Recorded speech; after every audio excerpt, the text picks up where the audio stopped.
our business is a marathon business, and you talk to other people and they grow and they scale businesses. In commercial real estate, you're going to be in it for a long time if you want to be an expert. There's so much experience that goes into it, is that it creates a high barriers to entry, whether you're in hotels, self-storage. But you have to go through those learning curves. You have to go through those ups and downs. You have to go through those experiences to understand what makes a good deal.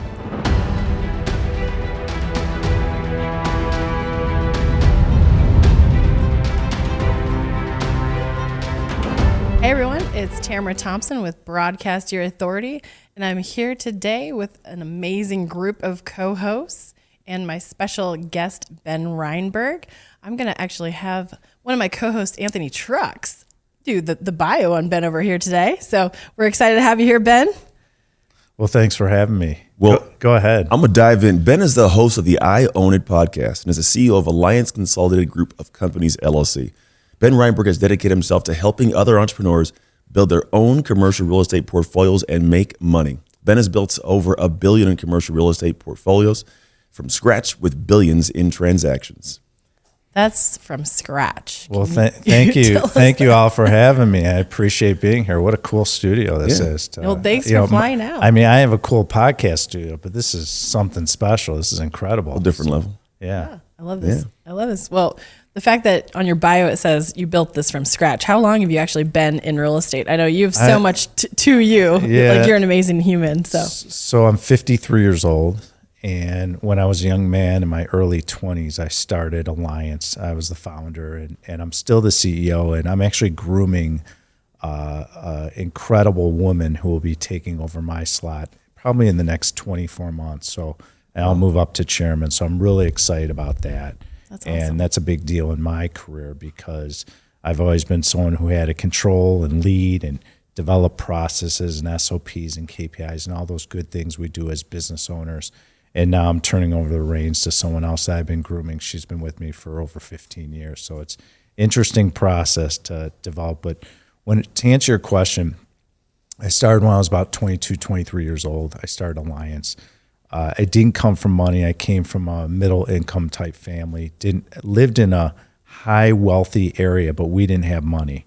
And so I remember I grew up across the street from a park, and I used to sit on the bench. I'd see all these Mercedes driving by, and I said, one day I'm going to have one of those, and one day I'm going to do and build wealth. And I was a young guy back in the 70s, and I'm watching this. And so when I graduated from Indiana University, I graduated from the business school, and I'm also a CPA. And I did that for a year, and I hated it. I went through a tax season, and I commuted to New York. And there was a guy who started Cablevision, and he was a client of ours. And I was sitting in his office in Manhattan. It was the first time I was ever been in New York. I was a young guy, in this bustling city, walking back and forth from the hotel, working till 10, 11, 12 o'clock at night, doing an audit. And this gentleman said to me, he goes, "You're really not much of an accountant." And I said, "What do you mean by that?" It blew me away because I was like, okay, this is my career. This is what I'm going to do. When I was younger, you get a career, and that's what you do. And you build up your retirement plan, you have a family, and you're done. The word entrepreneur wasn't really prevalent when I was a kid. And so he said, "You're really more of a businessman, entrepreneur." And I said, "What do you mean?" He's like, "You're going to have your own business someday, and maybe you should start considering that because I don't think accounting is something you love." And so I went through a tax season, and I was miserable. And I took a step back, and I talked to a client of ours out in Los Angeles, and he said, "Just do your first deal." And so I bought an industrial building in the Chicago area for a couple $1 million and ended up selling it 3 to 4 years later for about a 3x multiple. And that's what launched me. Mm-hmm. And ever since, we built millions of square feet of office and industrial. I'm an office, industrial, and retail expert in the business. I've been in it for a little under 30 years. I'll be coming up on 30 years next year. And been doing it ever since. So we've done hundreds and hundreds of transactions, buying and selling our real estate. We've built, within that, we do tons of lease negotiations. So People ask me, what's the key? How do you get into commercial real estate? You just got to jump in the water, the deep water, and start swimming. You know, there's a saying in my business that I tell people is you spend the first third of your career on your back, the second third on your feet, and the last third on your stomach. And I'm on my stomach right now because I can navigate the waters quickly. I can look at deals. I can get in and out. I know how to negotiate and make it a valuable transaction on both sides. And our business is a marathon business. And you talk to other people and they grow and they scale businesses. In commercial real estate, you're going to be in it for a long time if you want to be an expert. And you have to have the ability to hold. You got to know skills. You got to understand real estate fundamentals. There's so much experience that goes into it, is that it creates a high barriers to entry, whether you're in hotels, self-storage, medical office is one of our largest niches now. We're one of the leaders in medical office in the United States. But you have to go through those learning curves. You have to go through those ups and downs. You have to go through those experiences to understand what makes a good deal. So when someone says to me, well, how do I build wealth? How do I create a real estate empire? It takes time. You have to consistently show up, like Anthony's book. There's nothing more true to form than showing up, being persistent, being consistent, failing forward. All these lessons we hear is what I've lived in my career, because not everything's perfect. We've been through different cycles. We've seen deals maybe didn't work out as well as we thought they were going to. Maybe it's been out of our control. Maybe we made bad decisions. Maybe we had bad management involved in certain aspects. But at the end of the day, you have to keep pushing forward, and we learn that over time. And commercial real estate is a long game, and if you stick with it, you'll see great success and a lot of benefits. What's your favorite part about commercial real estate? Like, why are you so passionate about That's it? honestly the same question was in my head. I'm like, I hear these guys talking. Like, I wonder what drives you to want to get up Yeah. and do this every day? If it's like, it's gonna be a marathon. Yeah. You know? You know what it is? Well, first of all, it's the challenge, and I love a good challenge. Yeah. And I love that it's not for the faint of heart. If everyone wouldn't be at this level if it wasn't challenging. You have to really stick to it. But what I love is the people. Every day I get to meet incredible people in our business, whether it's different lenders, different associates, different colleagues. And one thing I like that I've transitioned to is I mentor a lot of people in my business. For years, I was coaching for free. People would call me and say, you know, I'm in this transaction, how I do it. What's most rewarding to me, I'll give you an example. So over Christmas, I had a lady in Los Angeles. I live in California now. She called me and said, one of your podcast guests was on your show. I'm dating them. I'm a commercial real estate broker in Los Angeles. I have a deal. It's cratering. And Bruce is his name. And Bruce said, there's only one person I know in this country that will fix it and figure it out. It's you. So I said, okay, that's a lot of pressure. So I said, what's the issue? And he explained to me the issue. And it was about I'm in a transaction. The seller did not represent certain improvements that need to be done to the property. I need to ask for a credit. So I walked her through a step-by-step process in order to get the deal revived, make sure everyone's on the same page, and she was able to close the day after Christmas. It put a $500,000 commission in her pocket. Wow. And she called me up and she cried and she said, thank you so much for helping me. She goes, can I do anything? I said, you don't have to do anything. I don't want a piece of it. I don't need anything. But those stories, the impact and how you can help people grow and learn, that's priceless to me, because when I started in the business, and I'm a Gen Xer, the baby boomers didn't really help us coming in Chicago. They weren't really opening their doors to say, come on, Ben, let me teach you how this works. Let me show you what the ups and downs are. Let me explain to you what real estate fundamentals are. I had to teach myself. And so I always realized when I got to a certain point, I don't want to be that guy. I want to be the guy that gives back. I want to be the guy that leads and by example. And so when I do these little things like that story, I had a guy the other day that called me from social media. You want to talk about the impact of social media?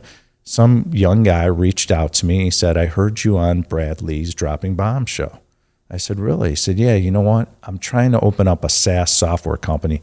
I know that's not your skill set. I said, well, I've invested in some software companies. And He said, I was wondering if you could help me. I have no money. I have no idea how I get started. And long story short, I just said to him, I go, you know what? Let's build a board. I'll sit on your board.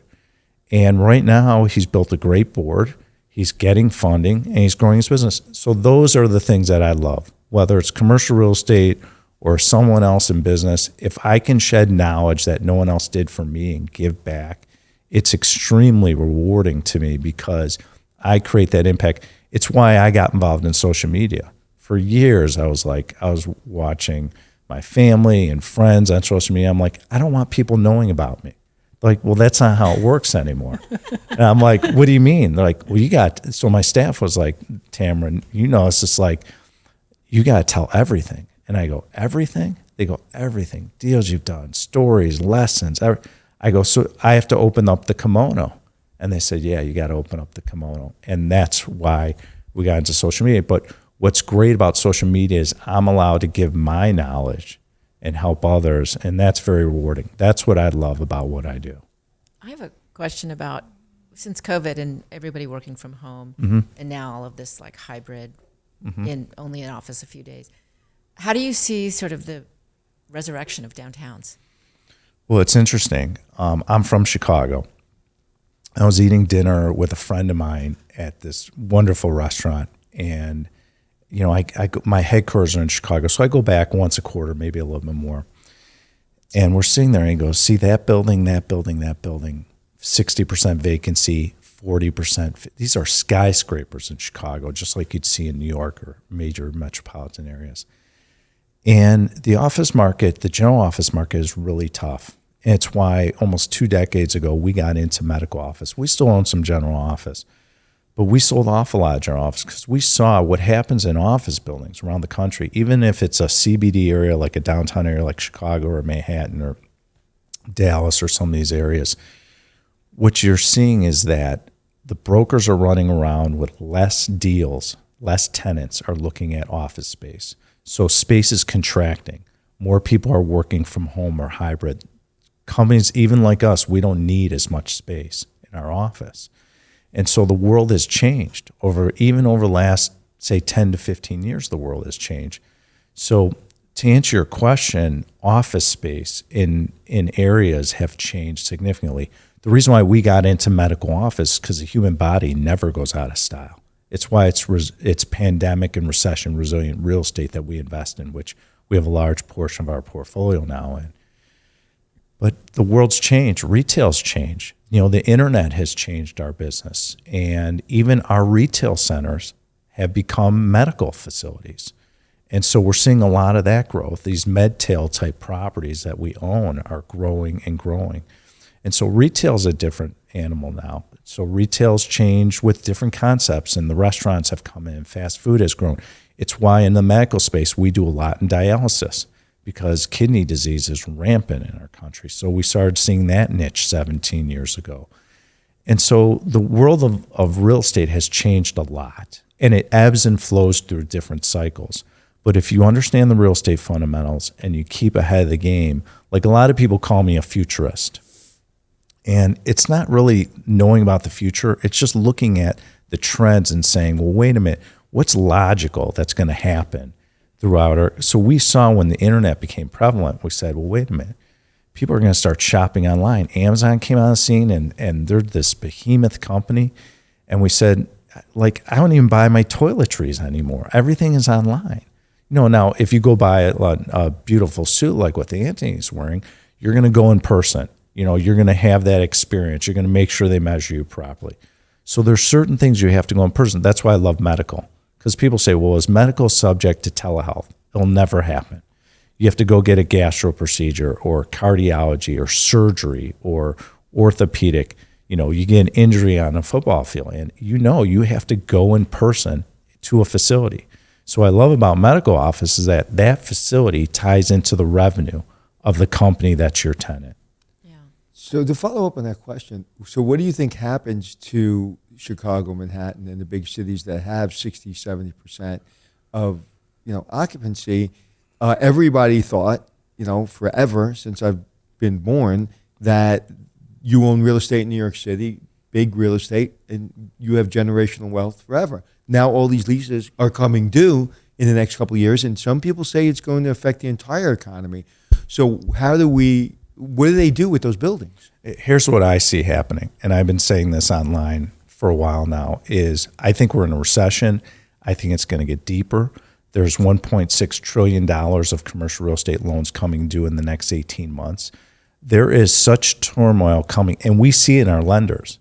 We have deals we're refinancing that have existing leases, cash flow, and they're being difficult with us to refinance. We will refinance them, but it's very challenging. So there's less liquidity. Lenders are tightening up. We see a lot of lenders, they're selling off their commercial real estate portfolios to different companies and entities. For a loss? They'll sell it for a loss. We're looking at buying back some of our mortgages where maybe we have like a $10 million mortgage. We're going to look at buying it for $8 million and keep it or refinance it. So we see there's a lot of things stewing out there that no one's talking about, and our government's not really talking about because we're about to hit an election year. Mm-hmm. So what's going to end up happening is, to answer your question, all these big skyscrapers and office buildings in these downtown CBD areas, they're either going to give the property back, or they're going to have to restructure their debt because they can't meet their covenants in their loans. They can't meet their debt service coverage. They can't meet all the different covenants that the lender requires of them. So what the lender's going to say, well, we don't want the property back. We can't handle a million square foot skyscraper in downtown Manhattan. Let's leave it to, Tishman Speyer, or leave it to CBRE. Let them handle it because they're the experts. We don't want to get in their business. So what will end up happening is it forces the lender's hand to come to the table and say, how are we going to work through this? Well, we're going to lower rents. We're going to need more reserves for tenant improvements because of all this vacancy. We know there's going to be adjustment on value. So what are you going to do, lender? You're not going to take the property back. You're going to have to work with us to restructure the debt.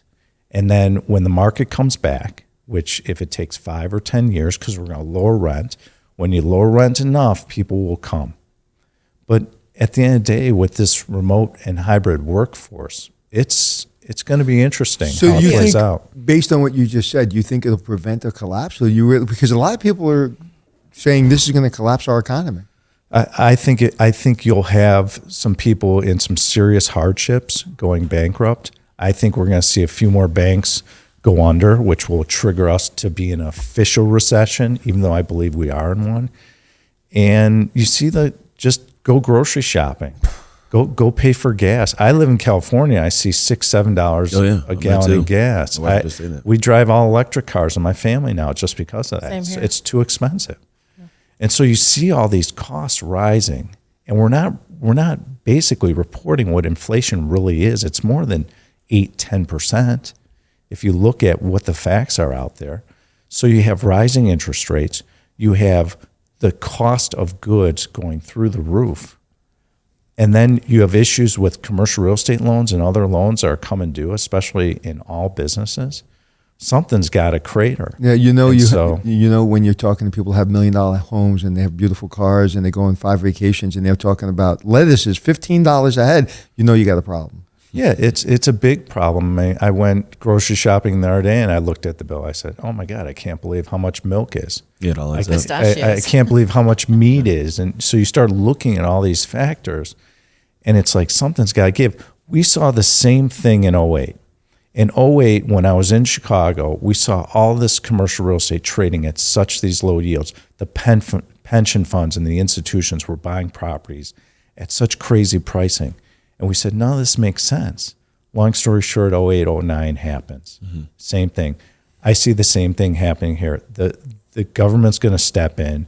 The banks, I think, are going to be in serious trouble. I think they realize that's why they're dumping commercial real estate portfolios. That's why they're going to sell assets at discount. Are they? I know in the hotel business, they're in better position because they had more cash in the deal. And there's not as much leverage on a lot of these properties. Is that true after 2008 in commercial real estate, where the banks and government kind of got a lot more difficult to deal with if you didn't put 70? I know in hotels, if you didn't put 70% of the deal in cash, you couldn't do a lot of deals right after 2008. Yeah, in our portfolio, generally speaking, we have anywhere from 35 to 50% equity in our deals. I don't believe in over leveraging. That's a kiss of death. I learned when I was a young man. I took on mezz debt. I bought a 400,000 square foot office campus in the Midwest, and I went out and I got a Canadian pension fund to put on a mezz piece. It was the worst decision I ever made because it didn't give me flexibility. It didn't get into the ability to hold. It caused issues. So nowadays, based on what you said, after '08, you are required to put more equity in deals. That will help protect it, but the problem is that rental rates are compressing, values are dropping, because in commercial real estate, it's all based on income. And that's how they value our properties. It's the income approach an appraiser looks at. And so what ends up happening is that they look at the income levels are dropping, okay, so the values are dropping. So if you put enough equity in, you could protect yourself. We've seen on some of our properties where we have 50, 60% equity in deals, and the values of our properties might have dropped when we go refinance. The lender's okay with it because maybe right now we're at a 45% loan to value. After it got appraised, maybe we're 60%. So the lender's like, okay, we can deal with that. We're okay. You can meet your debt service covenants. You can meet other covenants in the loan. And by the way, because Alliance, you've been around for a long time, we're experienced sponsor. What I love about this market is the experience matters tremendously in this marketplace because the lenders want to do business with a company like ours, Alliance, in order to be able to get through rough waters and understand, what does it take to deal with a portfolio of loans? What does it take to deal with struggling times where tenants aren't as robust as they once were? And so they lean heavily and double down on companies like us. What about retooling buildings to be living spaces or even small living spaces for the unhoused, or like getting creative? You can get creative. I mean, one thing you'll see is some of these office buildings in high dense areas will get converted to probably apartment buildings because as interest rates rise and you have an economy that is struggling, what will end up happening is more people will be renting units. So you'll see some office buildings, maybe smaller buildings, get converted. If someone can convert it to condos, you'll see a little bit of that.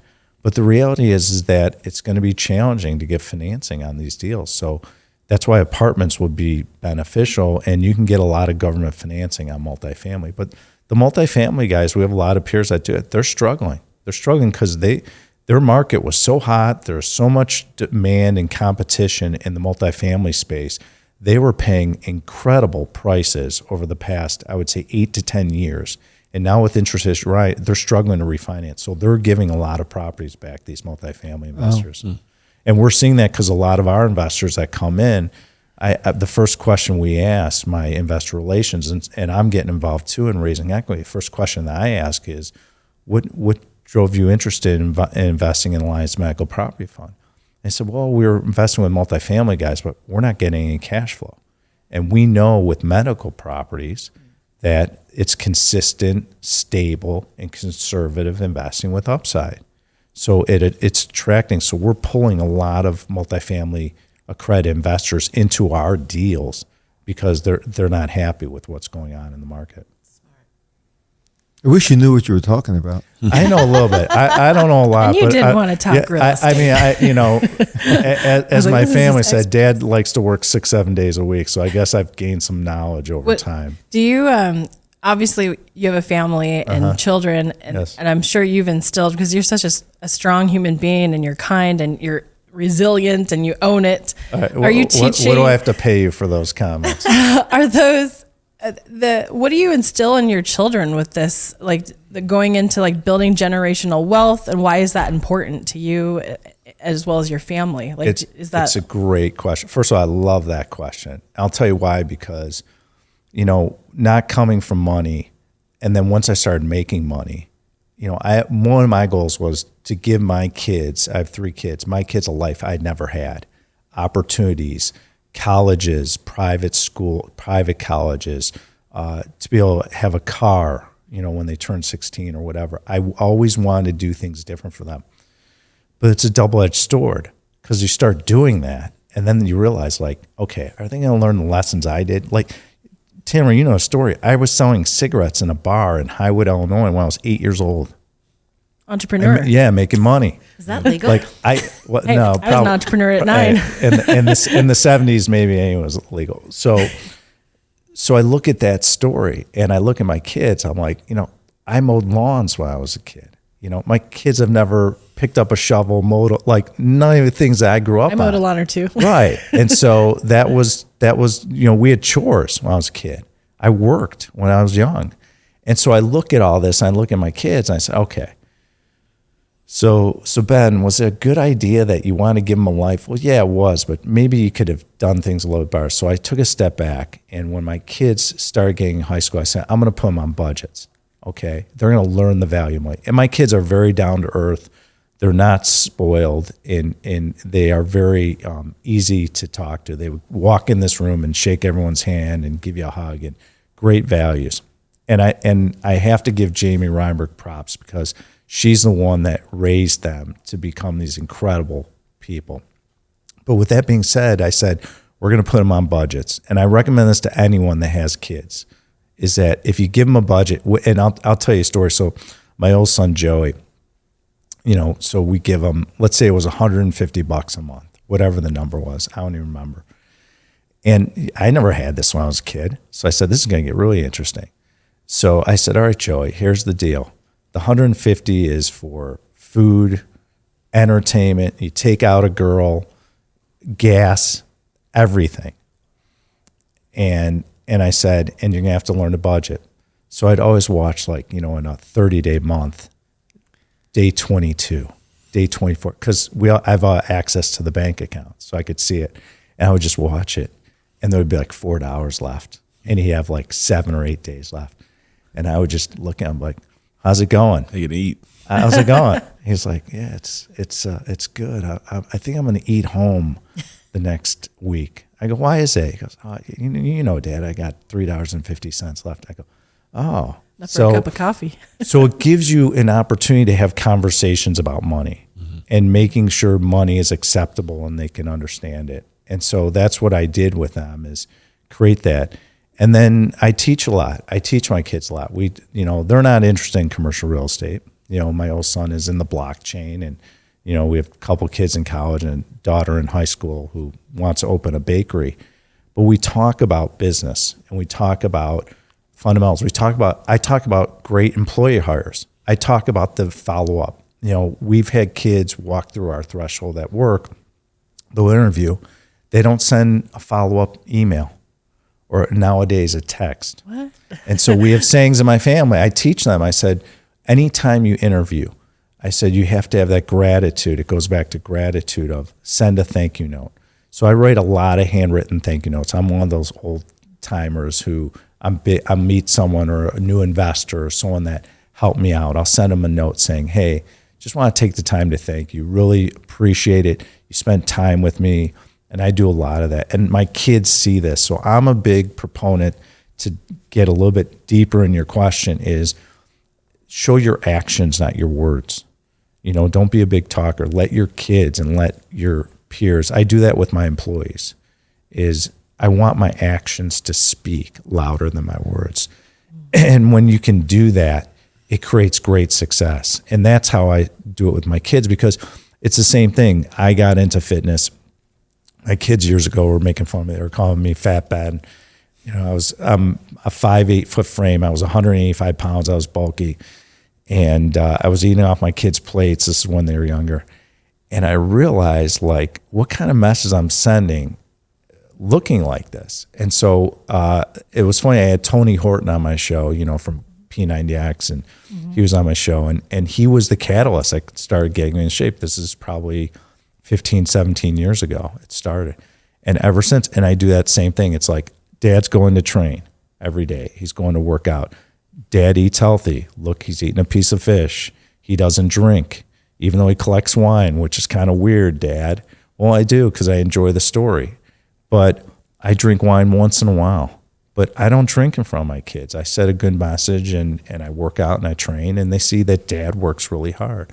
And so it's the little things that I do that carries a lot of weight on how they can create a legacy and build wealth and develop a career.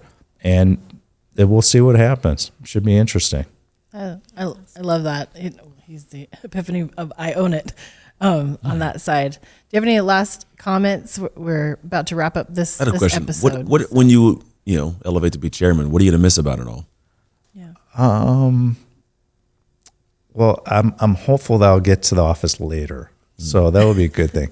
What I will miss is the grinding every day. When you've been doing it so long, to be able to kind of step away. How did you like that though? I don't know, when I'm as an entrepreneur and founder and CEO, like I never liked the grind or the word hustle. I never associated with it, even though I know in the back end that I was doing that for many years, like because that's how you build to scale and find the right people that can build that under you. Like, how do you feel like that mentality? Do you think it's healthy, or do you think there's a balance in there too? Because I see it differently on that side, and I like my downtime. I like my weekends. I like my relaxation, my massages. It's just for me, I always want to be the best at what I do. Yeah, and makes sense. And when I was raising money, and I was the one in my company to raise money, it was challenging. My business is challenging, and I knew I had to give. I knew that if I go the extra mile and do things differently, going in on Saturday or Sunday, then your soul's like my soul in this fact that we love a challenge. Yes. But then people in my life told me you need to step back and put time for yourself. Well, here's this, and it's. But great. I know you spend time for yourself too, though. I do. Well, that's how I got into personal development about 5-6 years ago. I meditate twice a day now, so I realized I have to work on myself. Because I was so ingrained in business, I couldn't figure out who the real Ben Reinberg was. And that's how my Instagram handle came, like the real Ben Reinberg, because years ago I had to figure out who was me because I lost myself. Do you feel like you have found yourself? Yeah, again? I found it. That's how the name I Own It podcast, it's not about owning real estate. It's about owning every aspect of your life and the guests we bring on to do it. And so for me, what I realized is that, to get back to your point, is I was grinding and raising money and traveling and away from my family, but I loved it. And I realized if I don't do these little things, no one else will. And I can't create a foundation for my family if I don't do these things. So it was a little bit of that pressure that pushed me to do it, but it also was like I would go in on a Saturday and the challenge was, okay, I got to raise $4 million for this acquisition. And maybe one of my top investors said, we don't like your equity splits. I'm like, okay. And I'd go on a Saturday, I'd raise the money.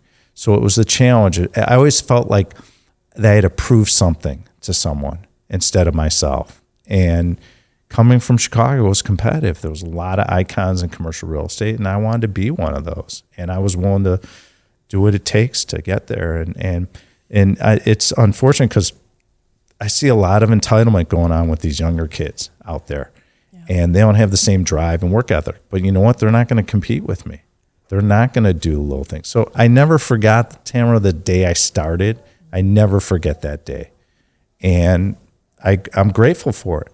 So people say, like, why do you work so hard? You don't need to work so hard. Yeah. I don't forget it. I still have the morning routine. I still do the same things I did throughout the years. It's a good point. I know it's good to hear your perspective from it because so many different people have different perspectives of it. And so I like to just hear everybody else's But one of the things you stories. said I think is really important. Everybody that we've been talking to today brings up faith. They bring up meditation. They bring up working out. They bring up eating healthy. Because when you're grinding and you're basically killing yourself, and I've had, unfortunately, some health issues because I was killing myself, you realize that comes first, because if that comes second, there is no first, and then you're done.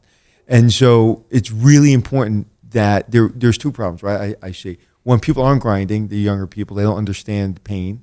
And then the grinders are, just eating that quick Big Mac or whatever it is, and not getting in the gym, not meditating, and not believing in their faith. And I know I can't move without it. So it's critical, but sometimes it takes us a long time to figure it out. Well, I had to figure out. So I brought in a lady from New York who's a close friend of mine. She's been on Oprah and Dr. Phil, and she works with Steve Harvey and all these great people. And we brought her in. She's a human behaviorist. Because we said, we realized that your personal life and business life mirror each other. And so we said to our employees, well, how can we learn about employees and get into their personal lives? And we saw like, okay, what do all our employees want? Well, they want health and wellness. What do they want for their career? They want to be mentored and coached. Okay. And then for their future, they want to learn about investments. And so we tied all that into our company to learn about it. And I had to do the same thing for myself. And so one thing we said was, how do we get Ben to work smarter and not as hard? And so what we started doing, and the one thing I couldn't understand is how to deal with this remote workforce, this hybrid. And we have so many employees now working remotely. And I couldn't understand because in Chicago, we had a headquarters and everyone was in the office and people would walk in my office and say, you know, Ben, I got this issue. How do we tackle it? So we had to come up with all these different processes and how to deal with the Zoom calls and the constant communication that we have going on. Well, how do we deal with this? Because there's so many people that work for us that are in a silo. They work out of their house or we get them in an office somewhere. And we were trying to figure out how do we communicate with them, but also make them feel part of our community. And that's when we brought in the human behavior. So a lot of things have changed in our world of how we're doing business and how we're interacting. And it goes back to how do you stop grinding? How do you become more efficient? And how do you delegate more? And so the beautiful thing is KPIs and SOPs and all. One of the things we did, so coming from Chicago, there's a guy named Ray Kroc, who was one of the founders of McDonald's. I'm sure you've seen that movie. And it's based in Oak Brook, Illinois, which is about 20 minutes from where I grew up. And so when one of my first deals, we were buying a piece of land, and the guy who did all the films for Ray Kroc had this barn. And they were on, if you remember the old film reels. And so we'd sit in this barn and we'd watch like, how do you clean a toilet? How do you make French fries? And he had the guy from Darren from Bewitched, who was his first actor. Okay. And so we were watching these films and I started realizing, I'm like, this guy is brilliant. He documented on film way before anyone all the processes. And so that's what we're doing in my company is that we are videoing all the different processes. That way, if you come in my company and you want to know about acquisitions, how do I do an acquisition? We'll sit you down and say, watch these videos, and we're creating a library. So you just have to do things differently in this environment to be able to stop the grind, to be able to improve, and also be able to retain employees, which is such a very challenging thing. You see these younger generation, you see them, you look at the resumes and they're job hopping, which to me is a turnoff. But I have to realize, okay, we might have to hire some of these people because it's a common theme with the younger generation. These, the millennials and even younger than them, we're seeing a lot of this pattern. So it's been on a learning curve, I would say, the last handful of years. Well, I appreciate that. I agree with all about the delegation part and dealing with the different generations that are even younger than I am. And I could continue this conversation for hours and hours, but we're going to have you back on for a part 2. Okay. On that part. Bring it on. Yeah, bring it. I own it. You own That's it. right. We all own it. You guys own it. Well, for those that are watching, how can they, if they're interested in becoming, if they're an accredited investor, is it just accredited investors that invest with your company? Yeah, there is. And I don't have time to get into that. Other people take unaccredited investors. I don't agree with that philosophy, but you go to alliancecgc.com. That's my company, alliancecgc.com. You could log in. You could see our new fund, the Alliance Medical Property Fund. It is the hottest fund on the market. It's doing extremely well. We went out to raise over $50 million for that fund, and we have so much interest that we're probably going to double it in size. The other thing that's interesting is that I am doing Facebook ads and Meta ads. We've never done that for raising equity, and it's going really well. And so we've gotten into that space like Ryan was talking about with leads digital and marketing, all. Yeah, leads. Digital marketing. We're getting into that, which is a lot of fun. And so we're doing things differently, and it's good. So that, and then obviously you can listen to my podcast. It's Ben Reinberg. I own it. And you can go to benreinberg.com and follow me on different social media platforms. And we're actually going to be coming out with a new format for the show coming out in 2024, which I'm really excited about. That's awesome. Yeah. Well, I appreciate you and super grateful for you to be on the show today. Appreciate you. Couldn't do it without Bespoke. By the way, Tamara's company has been an incredible asset to us. So thank you. Well, I appreciate it. And those of you that are watching, if you enjoyed this episode, be sure to subscribe, ring that bell, and be sure to leave us a review on Apple Podcast. See you in the next episode. Bye.